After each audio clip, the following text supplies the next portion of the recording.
प्रिय श्रद्धालुओं, जय श्री कृष्णा, जय श्री राम, जय श्री राधे राधे, जय श्री महाकाली। इस वीडियो में आपको श्रवण कराएंगे देवी भागवत महापुराण के अनुसार विविध योगों का वर्णन। देवी का हिमालय को ज्ञानोपदेश किया जाना।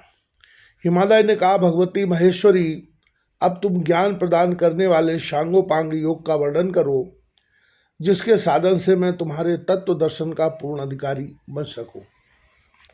श्री देवी कहने लगी, गिरिराज, योग न आकाश में है, न पृथ्वी में है और न पाताल में ही है। योग के विशारद लोग कहते हैं कि जीव और आत्मा की जो एकता है वही योग है। निष्पाप हिमालय, उस योग में विघ्न करने वाले 6 दोष हैं। उनके नाम हैं काम, क्रोध, लोभ, मोह, मद और मत्सर। अतएव योगी साधक योग के अंगों के द्वारा उन विघ्नों का उच्छेद करके योग में सफलता प्राप्त करें। योग के वे 8 अंग हैं: यम, नियम, आसन, प्राणायाम, प्रत्याहार, धारणा, ध्यान और समाधि। इन साधकों को इनका साधन अवश्य करना चाहिए। यम 10 कहे गए हैं: अहिंसा, सत्य, अस्तेय, ब्रह्मचर्य, दया, सरलता, क्षमा, धृति, परिमित आहार और पवित्रता। पर्वतराज, मेरे द्वारा नियम भी 10 बतलाए गए हैं: तप, संतोष, आस्तिक भाव, दान, देवताओं का पूजन, शास्त्र सिद्धांत का श्रवण, बुरे कामों में लज्जा,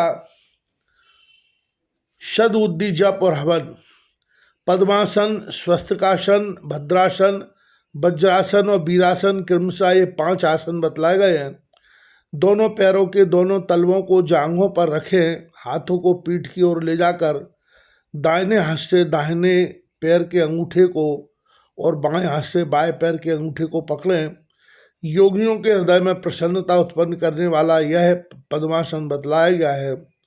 जांघ और घुटनों के बीच में पैर के तलवों को अच्छी तरह रखकर शरीर को सीधा रखकर बैठ जाने को योगी स्वस्तिकासन कहते हैं। अंडकोश की शिरा के नीचे सीवन के दोनों ओर दोनों एड़ियों को अच्छी तरह रखकर तथा अंडकोश के नीचे रखे दोनों पैरों को हाथों से पकड़कर बैठने का नाम योगियों ने पद्मासन, भद्रासन बतलाया है। योगीगण इस आसन का विशेष आदर करते हैं। दोनों पैर क्रम से दोनों जांघों पर रखकर दोनों घुटनों के निचले भाग में अंगुली रखकर दोनों हाथ स्थापन करके बैठने को वज्रासन कहा गया है। और योगी जन एक जांघ के नीचे एक पैर को और दूसरे जांघ के नीचे दूसरे पैर को रखकर शरीर को सीधा रखकर बैठते हैं, उसे वीरासन कहते हैं। योगी 16 मात्रा से अर्थात 16 बार प्रणव का उच्चारण कर सके, उतने समय में इड़ा बाई नासिका के द्वारा बाहर की वायु को खींचे, यह पूरक प्राणायाम है। फिर इस पूरित वायु को 64 बार प्रणव का उच्चारण करने में जितना समय लगे उतने समय तक सुषुम्ना में रोके रखे, इसे कुंभक प्राणायाम कहते हैं। तदनंतर 32 बार प्रणव के उच्चारण में जितना समय लगे उतने समय में धीरे धीरे पिंगला दक्षिण नासिका के द्वारा उसको बाहर निकालें, इसे रेचक प्राणायाम कहा जाता है। योग शास्त्र के जानकार पुरुष इसको प्राणायाम कहते हैं। इस प्रकार पुनः पुनः बाहर की वायु को लेकर पूरक, कुंभक और रेचक प्राणायाम का अभ्यास करें और क्रमशः मात्रा प्रणव के उच्चारण का समय बढ़ाता रहें। इस प्रकार का प्राणायाम पहले 12 बार, तदनंतर 16 बार और फिर क्रमशः और भी अधिक बार करें। प्राणायाम 2 प्रकार के होते हैं, सगर्भ और विगर्भ। जो इष्ट के जप ध्यानादि से युक्त होता है उसे ज्ञानी जन सगर्भ कहते हैं और जप ध्यानादि से रहित प्राणायाम को विगर्भ जानना चाहिए। इस प्रकार प्राणायाम का अभ्यास करते समय शरीर में पसीना आ जाए तो उसे अधम कंप उत्पन्न होने पर उसे मध्यम और भूमि त्याग पृथ्वी से ऊपर उठ जाने को उत्तम प्राणायाम कहते हैं। जब तक उत्तम प्राणायाम तक न पहुंचा जाए तब तक अभ्यास करते रहना चाहिए। इंद्रियां स्वच्छंद रूप से अपने विषयों में विचरण करती रहती हैं, उनको बलपूर्वक विषयों से हटाने का नाम प्रत्याहार है। अंगूठे, एड़ी, घुटने, जांघ, गुदा, लिंग, नाभि, हृदय, ग्रीवा, कमठ, भूमध्य, भौं के बीच और मस्तक, इन 12 स्थानों में प्राणवायु को विधि पूर्वक धारण किए रखने को धारणा कहा जाता है। मन को चेतन आत्मा में समाहित करके उसमें अपने अभीष्ट देवता का ध्यान करने को ध्यान कहा गया है तथा जीवात्मा और परमात्मा में नित्य समत्व भाव दोनों के एक को मुनियों ने समाधि बतलाया है। यह अष्टांग योग कहा गया है। अब तुम्हारे लिए मैं श्रेष्ठ मंत्र योग का वर्णन करता हूँ। पर्वतराज, इस पंचभूतात्मक शरीर को पिंड ब्रह्मांड की उक्ति के अनुसार विश्व कहा जाता है। चंद्र, सूर्य और अग्नि के तेज से मुक्त होने पर इड़ा, पिंगला, सुषुम्ना में योग साधन से जीव ब्रह्म की एकता होती है। इस शरीर में 3.5 करोड़ नाड़ियां हैं, उनमें 10 मुख्य हैं एवं उन 10 में भी 3 को सबसे मुख्य बतलाया गया है। ये मेरुदंड में चंद्र, सूर्य और अग्नि रूपा होकर रहती हैं। बाईं ओर श्वेत वर्ण चंद्ररूपणी इड़ा नाम की नाड़ी स्थित है। यह साक्षात अमृतमयी शक्ति स्वरूपा है। दाहिनी ओर पिंगला नाम की नाड़ी है। यह पुरुष रूपा सूर्य मूर्ति है। इसके बीच में सर्व तेजोमयी अग्नि रूपणी सुषुम्ना नाम की नाड़ी है। इसके मध्य में विचित्र नाम की नाड़ी है। इसमें इच्छा, ज्ञान, क्रियात्मक करोड़ों सूर्यों के सदस्य प्रभा संपन्न स्वयंभू लिंग है। उसके ऊपर ही माया बीज है तथा उसके ऊपर लाल वर्ण वाली शिखा के आकार की आगे देवी भागवत में कहा जा रहा है। श्रवण कीजिएगा। वेदव्यासी भगवान कहते हैं, कुंडलिनी है। हिमालय राज वह देवात्मिका कुंडली मुझसे भिन्न नहीं है। इसके बाहरी भाग में स्वर्ण वर्ण की आभा वाले कमल का ध्यान करना चाहिए। इसके 4 दल हैं, उनमें वा, शा, इन 4 अक्षरों का ध्यान करो। यह मूलाधार चक्र है। इसके ऊपर 6 कोणों वाले कमल का ध्यान करें। यह अग्नि के सदस्य दलों से युक्त हीरे के समान चमकदार है। यह बा, भा, मा, या, रा, ला इन 6 अक्षरों से संपन्न उत्कृष्ट स्वादिष्ठान चक्र है। स्व शब्द से इसे परम लिंग रूप जानना चाहिए। इसके ऊपर नाभि देश में महान प्रवाह से युक्त मेघ तथा बिजली के समान कांति वाला मणिपूरक नामक अत्यंत तेजोमय चक्र है। मणि के सदस्य प्रवाह होने से इसे मणि पद्य भी कहते हैं।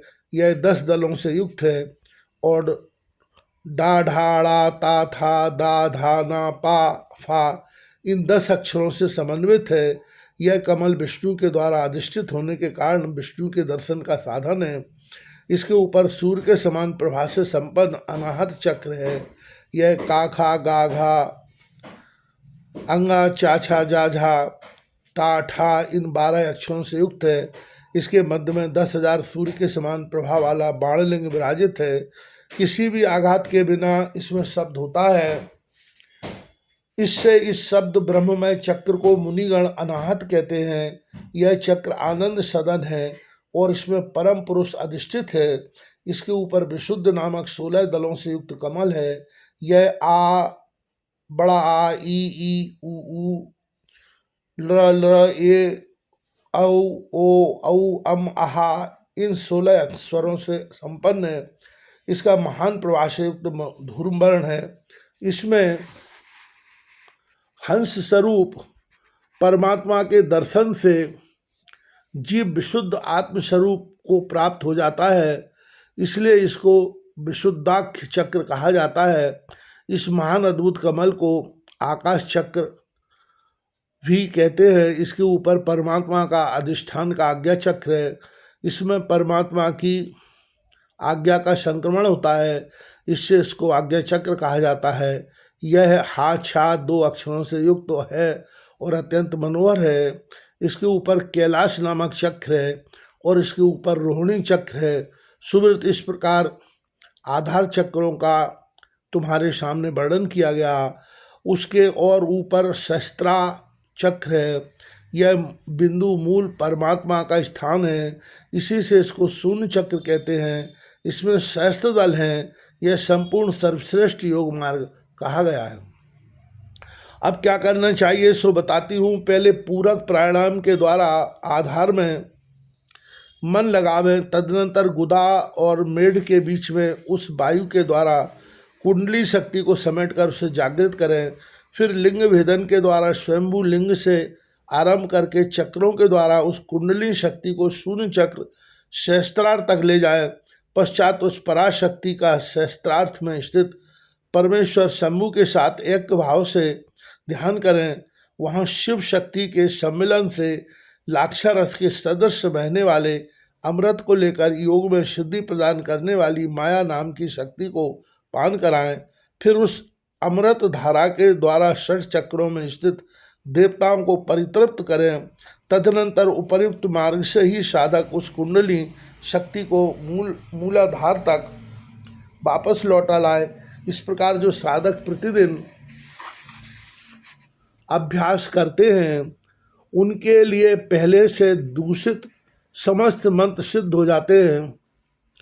इसमें कुछ भी अन्यथा नहीं है। इसी से साधक बुढ़ापा, मृत्यु आदि दुखों से युक्त भवबंधन से छूट जाता है और उसे मुझ जगत जननी जगदम्बा देवी में जो महान गुण हैं वे संपूर्ण गुण प्राप्त हो जाते हैं। इसमें कुछ भी संदेह नहीं है। तात इस प्रकार वायु के धारण करने का श्रेष्ठ योग तुमसे कहा गया है। अब तुम मेरे द्वारा सावधानी के साथ चित्त धारणा नामक योग सुनो। दिशा, काल और देश आदि के द्वारा अपरिच्छिन्न मेरे देवी स्वरूप में चित्त स्थिर करके तन्मय हो जाने पर बहुत शीघ्र जीव ब्रह्म के एकत्व का ज्ञान प्राप्त हो जाता है। कदाचित चित्त में मल दोष रहने के कारण शीघ्र सिद्धि न प्राप्त हो तो योगी साधक को अवयव योग के द्वारा अभ्यास करना चाहिए। पर्वतराज मेरे हस्त चरणादि मधुर मनोहर अंगों में चित्त को स्थिर करके एक एक अंग को जय पूर्ण रूप से अभ्यस्त करता हुआ फिर विशुद्ध चित्त से मेरे समग्र रूप में मन को स्थिर करे, मेरे समस्त स्वरूप का ध्यान करे।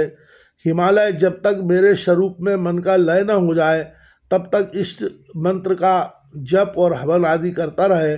मंत्राभ्यास योग के द्वारा ज्ञेय तत्व का ज्ञान हो जाता है। योग के बिना मंत्र की सिद्धि नहीं होती और मंत्र के बिना योग सिद्ध नहीं होते। अतः मंत्र और योग दोनों का समन्वय रूप अभ्यास ही ब्रह्म संसिद्धि में कारण है। जिस घर में अंधेरा छाया हुआ हो उसमें घड़ा दिखाई नहीं देता, परंतु दीपक जलाने पर वह दिखाई देने लगता है। इसी प्रकार माया से आवृत आत्मा भी मंत्र के द्वारा दृष्टिगोचर होने लगता है। पर्वतराज, इस समय मैंने समस्त अंगों के सहित सारी योग की विधि तुम्हें बतला दी है, पर यह विद्या अनुभवी गुरु के उपदेश से ही जानी जा सकती है। करोड़ों शास्त्रों के द्वारा इसकी उपलब्धि नहीं हो सकती। अतएव योग सिद्धि गुरुदेव की सन्निधि में रहकर इसका अभ्यास करना चाहिए।